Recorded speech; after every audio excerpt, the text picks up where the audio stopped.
দেতা কোৱা ভাৰতত আধাৰ কাৰ্ড প্ৰথমতে কোনে লাভ কৰিছিল ভাৰতবৰ্ষত প্ৰথমতে আধাৰ কাৰ্ড লাভ কৰা মহিলাগৰাকীৰ নাম হ'ল ৰঞ্জনা সোনাৱানে গম পাইছেনে তেওঁ মহাৰাষ্ট্ৰৰ এগৰাকী জনজাতীয় মহিলা আৰু 2010 চনৰ 29 ছেপ্টেম্বৰ তাৰিখৰ দিনা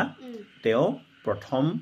আধাৰ কাৰ্ড লাভ কৰিছিল গম পাইছেনে অৰ্থাৎ তেওঁলৈ যিখন আধাৰ কাৰ্ড প্ৰেৰণ কৰা হৈছিল সেইখন ডাকযোগে গৈ তেওঁ হাত পাইছিল গৈ 2010 চনৰ ছেপ্টেম্বৰ মাহৰ 29 তাৰিখৰ দিনা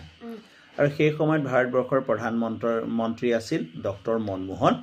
সিং আৰু যিহেতু প্ৰথমখন আধাৰ কাৰ্ড লাভ কৰা মহিলা আছিল ৰঞ্জনা সোনাৱানে বুজিছেনে গতিকে তেওঁক আধাৰ কাৰ্ড ওমেন অফ ইণ্ডিয়া বুলিও জনা যায় এতিয়া দৰ্শকসকললৈ মোৰ এটা প্ৰশ্ন আধাৰ কাৰ্ডত সৰ্বমুঠ কেইটা সংখ্যা থাকে আপোনালোকে চাই কমেন্ট কৰি জনাব Thank you very much. Please stay connected. Keep watching our videos and don't forget to follow, share and comment.